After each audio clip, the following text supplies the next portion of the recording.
Normally, movies that are badly shot, poorly edited, and have poor special effects can spoil audiences' engagement with the movie's narratives.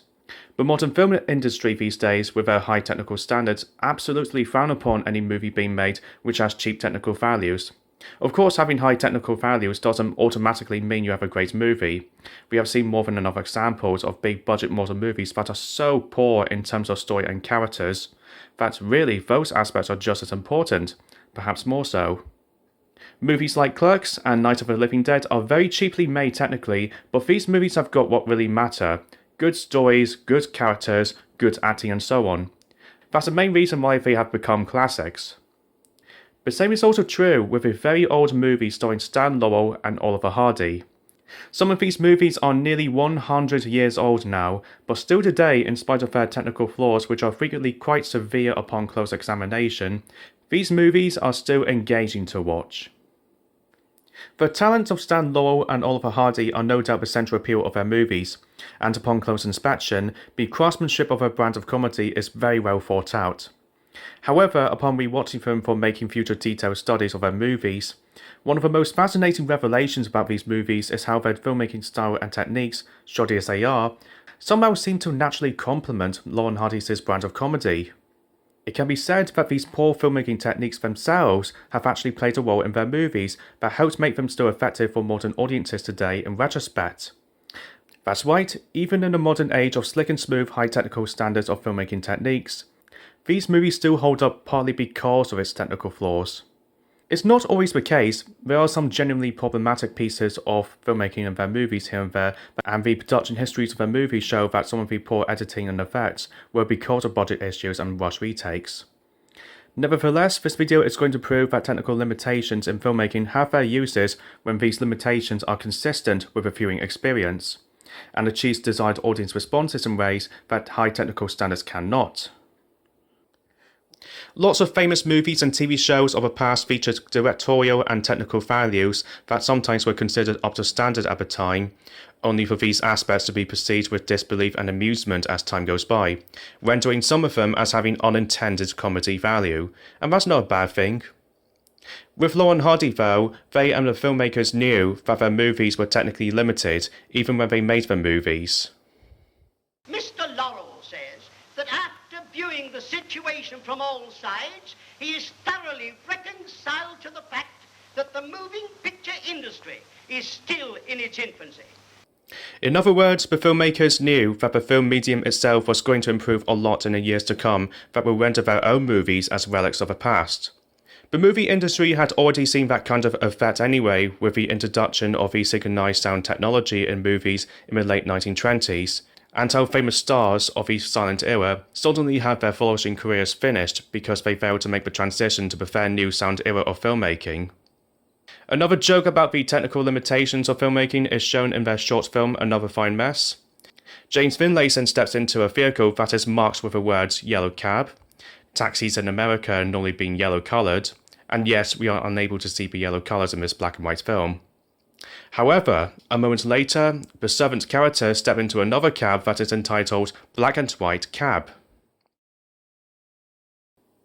Moreover, their short film called The Laurel and Hardy Murder Case is an absolute parody of the horror movies of the time. It exaggerates the silly cliches and hammy acting typically found in these movies.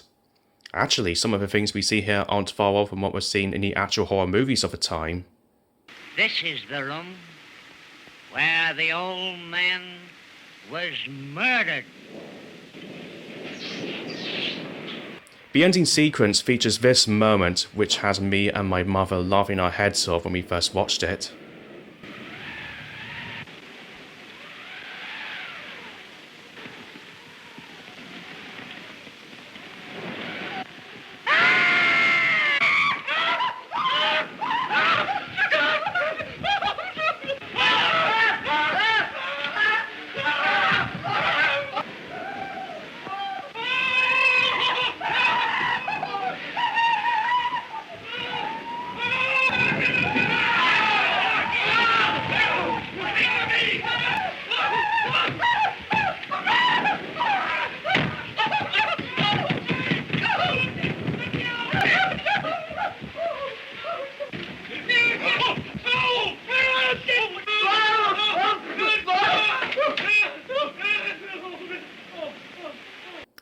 When I first saw this sequence, my initial reaction of amusement was the physical gag itself in the film's narrative.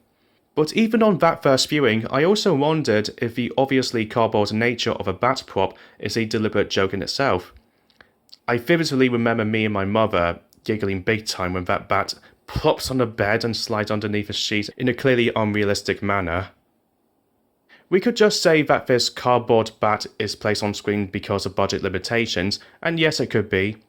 However, look here in their earlier short film called Habeas Corpus, another horror-based comedy. This bat prop looks much better than that scene in a murder case movie. It has its wings flapping about. So the cardboard-looking bat prop was probably not the only option the filmmakers had when they made the murder case movie. And this is not the only scene example to feature utterly atrocious technical values that themselves are funny to look at. Consider these examples.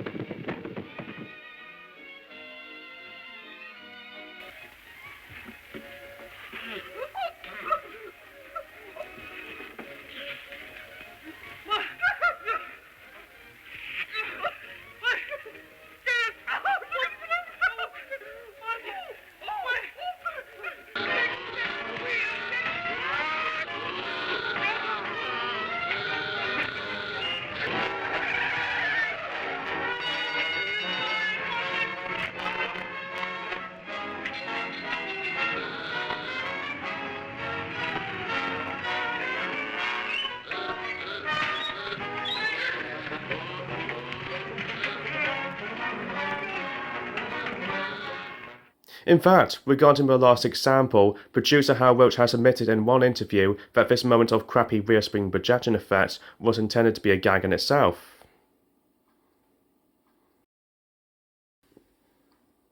According to production information, the terrible rear screen projection effect was the result of budgetary cutbacks caused by one of the managers of a film company as a way of pacifying its financial backers that the movies were not going over budget, or that the studio was not spending too much money, depending on which source you read. Hence, the filmmakers decided to incorporate the fakery as a gag in itself. I wonder as well how many people found these moments funny, not just because of the gag itself, but because of the obvious fakery.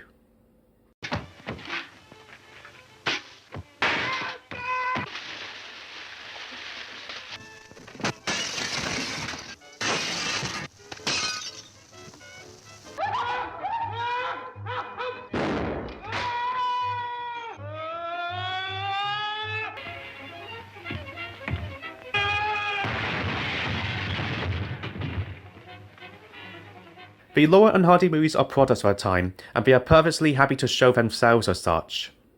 Here in Thicker Than Water, they are shown pulling along the very next scenes of their own movie.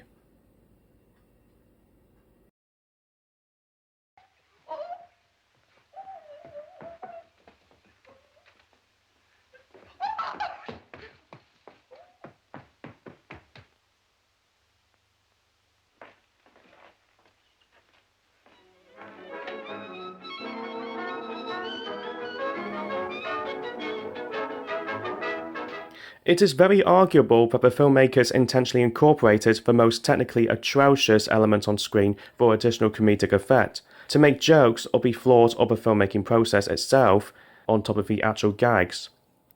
They did that, and yet Laurel and Hardy, in character, still successfully carried their movies through in their own right.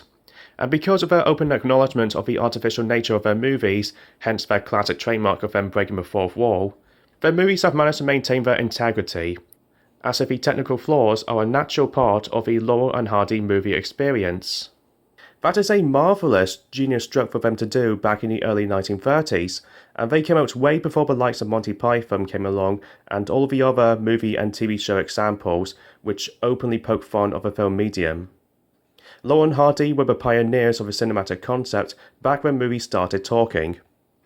On this level, it can be argued to be an example where filmmaking techniques which are usually terrible can actually work better than the normal way of making movies. If a real bat was used here instead of the hilariously fake cardboard bat, I don't think the scene would be anywhere near as funny. If Oliver was presented falling down the stairs for real, it would be quite painful for him and not as funny. Moreover, the over-exaggeration of the fakery on screen of their movies ironically has an element of honesty to it. They are not trying to pull wool over people's eyes about the staged fakery of their movies.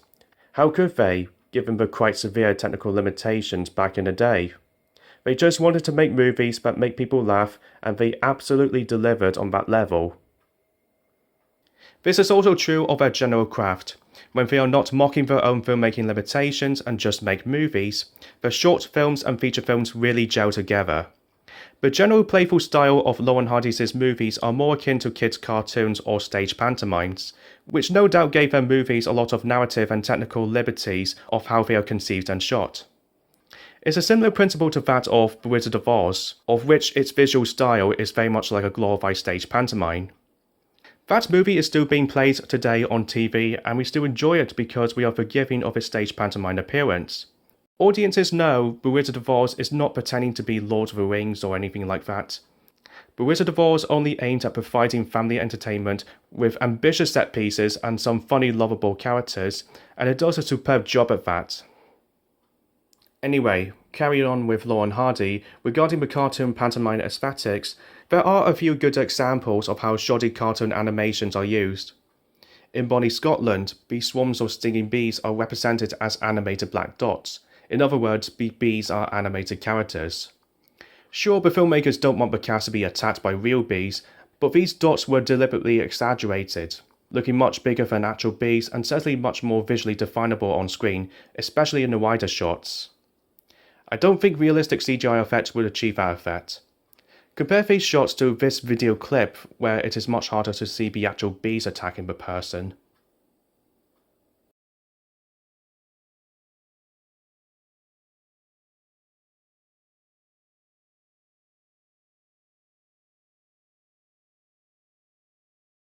In the short movie Bratz, the boys try to find and shoot a cartoon mouse. Obviously, the cartoon design of the mouse is meant to please the kids. At the same time, I believe the choice to feature a cartoon mouse instead of a real mouse plays down the animal cruelty motive of the boys here. They are just looking to shoot at a cartoon mouse, not a real mouse. I think the point of this, along with many other scenes of on-screen violence, is that the violence shown in these movies are akin to play fighting. In spite of the intense hostilities various characters display, the presentation of violence are done in ways that often have a humorous overtone. There is a blatant unrealism across the films, whether it is the contorted bodies, or everyone blitzing their guns about but hitting nobody, like it's an episode of the A-Team. The famous tit-for-tat routines have the physical altercation structured of characters taking turns against each other. It's a far cry from more realistic forms of violence that can be really messy and unstructured, and brutal.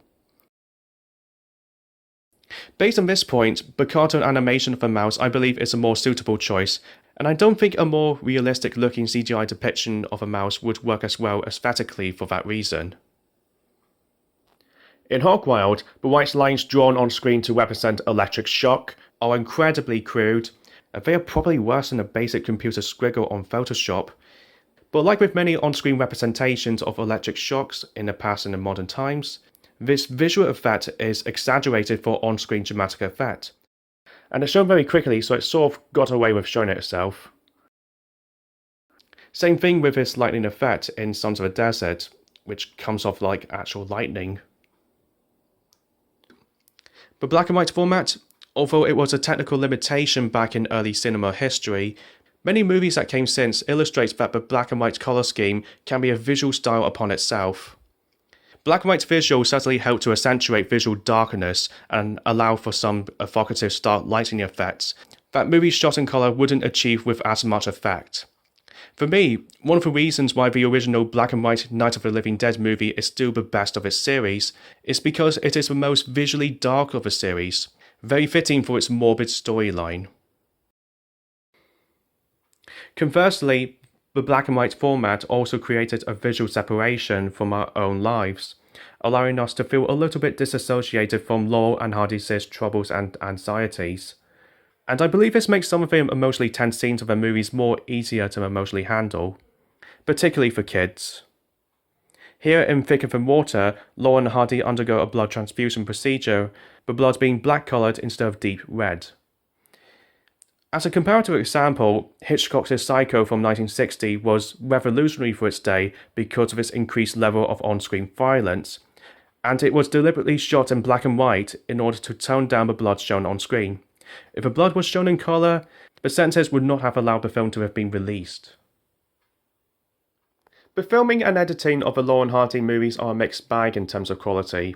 The camera compositions are fine enough, very basic visual style that perfectly establishes what is happening on screen, and a tendency to feature multiple characters on screen displaying their own personal expressions and mannerisms. It's not like the latest blockbuster movies where half of the runtime consists of extreme close-ups to the actors' faces. However, either because of the lack of technical discipline or because of the limitations of their filmmaking equipment, the camera panning is often not smooth, and the cameraman sometimes shifts the camera a bit to accommodate the actors who are slightly out of shot. The way these movies were shot was no doubt a key factor as to why the movies had some dreadful sudden pieces of cutting, some choppy audio editing, continuity errors and so on. Here in Oliver VIII, you can very briefly see a crew member who is ducking and trying to get out of a shot quickly. And in Helpmates, if you replay the footage in slow motion, you can perfectly see a crew member's hand on the right chucking a flower pot straight to the guy's head. I have never noticed those errors myself before in previous viewings. It is only when I started studying these movies in detail that these errors really popped out in front of me. Actually, that's an important point regarding the historical context of Laurel and Hardy. Back in the 1930s, before the existence of YouTube, DVDs and VHS cassette tapes, audiences watching these movies in cinema venues did not have the benefit of immediate video playback at their remote control.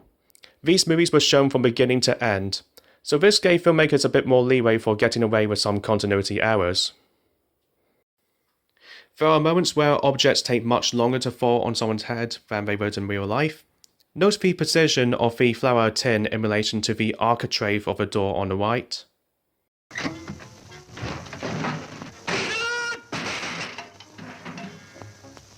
Or for someone to drop the height of a one-story building.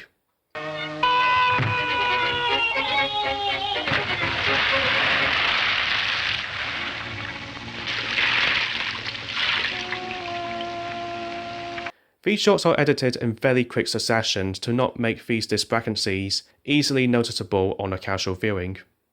But also, in my opinion, these instances of loose timing discrepancies help make the visual sequences clear in showing us what is happening on screen and not too quickly.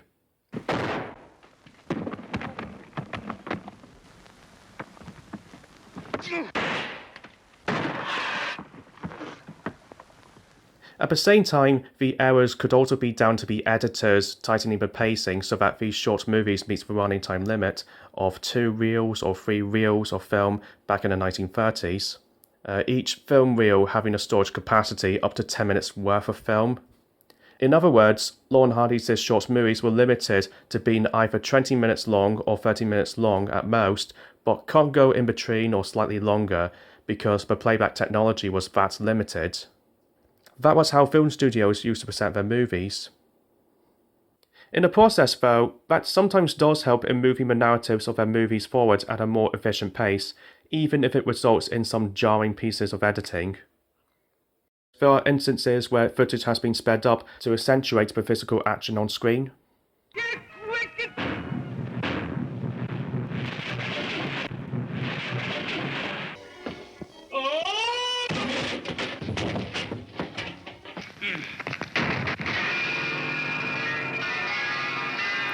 This has been done in other comedies like those of Charlie Chaplin or Benny Hill, which can look funny on screen because of the wild physical exaggerations. And it has been used since, like with the first 2 Mad Max films, in order to add more speed to the car chase scenes. The editing of the movies are really slapdash, and yet the movies' narratives mostly ensures that we know what is going on in the scenes, and sometimes what is going to happen next. For me, that's a basic criteria of creating a movie narrative, and Laurel and Hardy did just fine, given the limited resources of the time. Stan Laurel himself was reported to have largely supervised the editing process, and there are production information showing that the editing is meant to be timed according to the duration of audience laughter at test previews in cinema venues before their actual release around the country. If the audience laughter lasted so long that audiences can't hear the dialogue that came next, and that could be dialogue that serves as build-up to later gags. The editors re-edited the movies to have the moments last a bit longer, hence the moments of Stanley and Oliver pausing and staring at us. Decades later, when television came along, Stan Laurel did express a desire to re-edit and condense his movies much further, because they are now shown outside the original cinema viewing context, where audience laughter used to be and no longer are. However, the continuing dedicated fanbase over 90 years on prove that these shots still work because of the emotional connection audiences have for Laurel and Hardy when they glance to us. Stan Laurel also once commented that most comedies of the time were paced too quickly, and that the slow-tempo pacing of his movies reflect the Stanley and Oliver characters as being slow thinkers. Laurel and Hardy didn't give much of a damn about technical standards anyway. The general production history of the movies often demonstrated a lot of free-flowing, spontaneous creativity on the sets. The scripts that Stanley and others have written tend to have basic and vague descriptions and wording which allow them a lot of creative freedom to play around with instead of filming their scenes by the letter. The very loose and vague descriptions of the scripts extended to there being not much in the way of dialogue, allowing Laurel and Hardy and other cast members to say their lines in their own words. Sometimes they completely change what was originally written in the script for doing something else on camera, which turned out to be more effective. Stanley also said that some of their movies were shot in sequence from beginning to end of the actual stories, because whenever they decided to change parts of a story or ad-lib on set, the narratives of their movies would naturally follow the new narrative drive, including of how the characters look physically or how the sets look after a destructive gag. It sounds like half the time they were making their movies as they were going along. And the spontaneous creativity carried on during the editing process because sometimes, after test previews, they choose to reshoot their scenes to do something different, which also turned out better. All of these reasons were certainly why a lot of the dodgy editing came about, and in the case of these short film busybodies, its sense of geographical spatial awareness made no sense when you look at it. But that is the trade-off for spontaneous creativity, especially with their short films they did which had smaller budgets and less interference from the studio producers. Having said that though, their movies still showed good technical values here and there for balance. The split-screen effects for Bratz and Choice 2 with Laurel and Hardy playing different characters on screen together look very good in HD. And this was back when there were no computers and the film editing equipment was more cumbersome to manually edit. Must have been a hard-earned achievement to do back then. With these shots of the hats flying off or the bedsheets flying, they are obviously pulled by strings, but even with the HD footage, I struggle to see these strings, which is good. And maybe it's just because it's in black and white. Same thing with these shots of Stan's ears wiggling. This was achieved by having his ears taped with threads that pull them back and forth, and with the speed of a film camera being adjusted to accentuate the wiggling effect. Stan turned his head here after having his ears wiggled, which gave these moments a bit of a wow factor for those who are not familiar with these filmmaking tricks. I mean, when I first saw that moment, which is from their short film called Blotto, I couldn't tell if this was real or if this was done by stage trickery, but this moment, which is from their short film called Any Old Port, that was obviously done with stage trickery. And yet, to this day, I still can't see any wires visible on screen. Let's face it, CGI cannot be this good. Their earlier silent films had Laurel and Hardy doing some pretty good stunt work too. The short film Liberty was filmed on location with that imposing high angle of a cityscape, though the construction structures that Laurel and Hardy were standing on were built on top of the already finished building for crew members to work around. These shots still look great today because they were shot for real.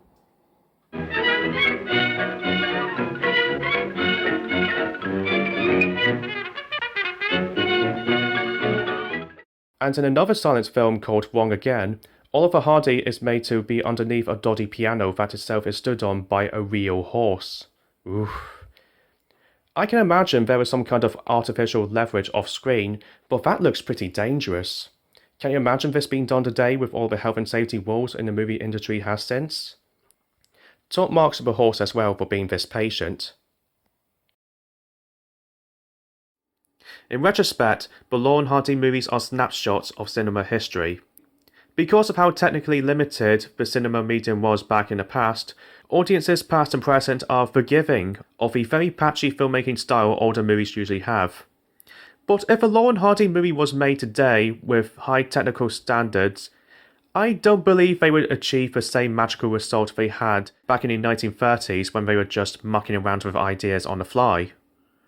And the high technical standards of modern filmmaking skills which have come to dominate modern culture are now largely ingrained with modern audience expectations, ensuring that Laurel and Hardy's kind of filmmaking wouldn't be done today without audiences raising objections.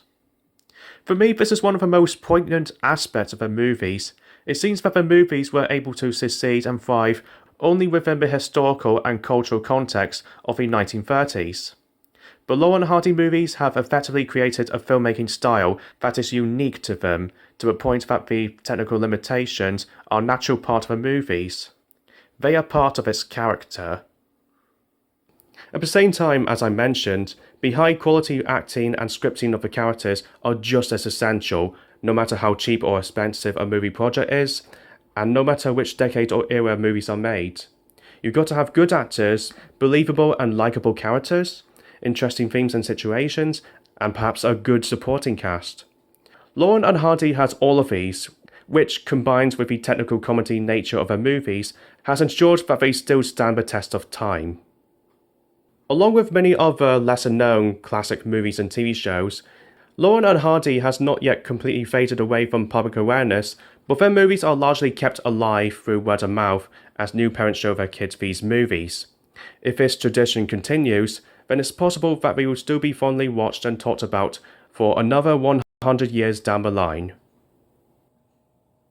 If you are curious about the other comedy gems from the 1930s, then I also recommend checking out some of the Marx Brothers' comedy movies. When they were at their best, they were just as good as Laurel and Hardy, and go watch some of the early Three Stooges short films too. As well as their excellent slapstick humour, they sometimes had an outstanding number of one-liners which gave Groucho Marx a run for his money. All of these movies from the 1930s still blow away a lot of the competition that has come since. Thanks for watching.